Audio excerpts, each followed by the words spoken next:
Welcome to Cruise with STEM Online. I'm talking today about the Humanitarian Innovation Hackathon run by the Warren Centre for Advanced Engineering. And joining me is the Executive Director of the Warren Centre for Advanced Engineering, Mr. Ashley Brinson.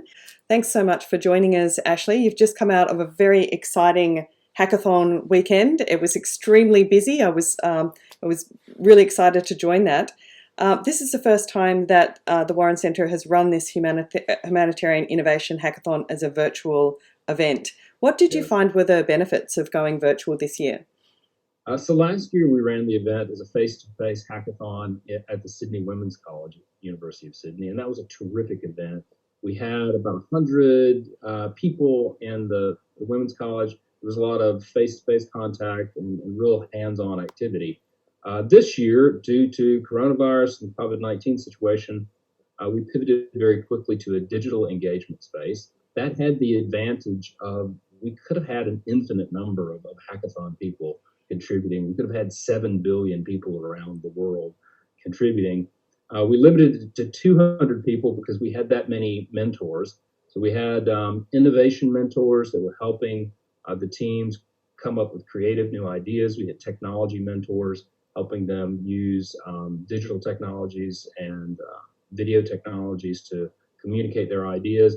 And then we had humanitarian mentors, people who were boots on the ground in the Pacific Islands context. And we were limited sort of by the number of mentors that we could come up with to help the participants. But we ended up with 270 people were on a Slack channel through most of the weekend. Melanie DeJoya at the Warren Center, she counted up 15,000 sort of comments on the Slack channel. There's quite a bit of engagement there. The digital format allowed us to scale very rapidly and very large, and that was a difference to last year. To get everyone engaged, we made up sort of boxes of goodies and mailed them out ahead of time, and then we had little competitions along the way to make sure that no one got left behind. Some of that was fun. We had photographs of a kangaroo on a keyboard with a student down Wollongong Way. It was a remarkable range of creativity and innovation. And one of the things I did notice, you mentioned in Wollongong, there were students from Perth, there were students from Sydney, there were students from all over Australia getting together. And I guess that's a big part of, engineering is that kind of teamwork and collaboration. So did you find that the students were able to kind of work well and quickly and collaborate together as part of this? Yeah. So Generation 2020 is unlike any other generation of innovator humanitarians ever before.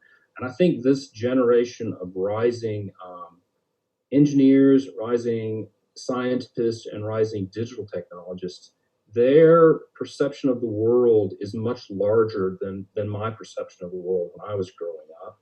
And the limitations of needing to be face-to-face, new digital technologies are changing the way that we interact, so that even having this sort of meeting with rocket scientists and the shuttle blasting off behind you, that didn't occur, consistently a year ago. We're a lot more comfortable talking to people very far away in our homes. And so connecting with the World Health Organization head in China via Zoom link, we did that. Connecting with students that were in Perth, a student from Northern Territory, students in Tasmania and South Australia. We couldn't have done that in a face-to-face format last year because of the travel expenses would have been too great. So on the one hand, it was challenging to pivot and change everything overnight. But on the other hand, it allowed us to connect to many more people at many more universities and create a broader, richer pool of innovative ideas to bring forward. And all of these teams were sort of mixed up the night before. So the students met each other for the first time online, and they quickly adapted.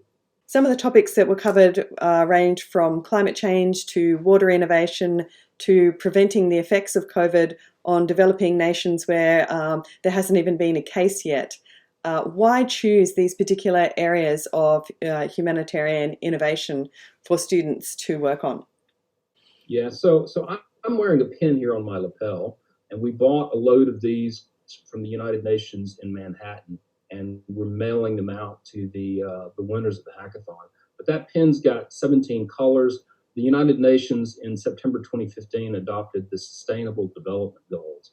These are 17 areas of how we don't just develop the economy and develop our national infrastructure.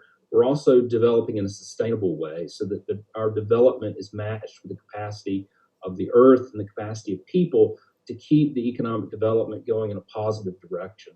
So we chose from among those 17 UN SDGs, we chose 5 subject areas, those being health, education, climate action, and so forth. And those became the core of the challenge statements that went forward. They weren't exactly the UN SDGs because we were focusing on a Pacific Islands context. We sort of we narrowed into those areas and to certain case studies underneath the challenges of problems that were there in Tonga or Tokelau or Palau.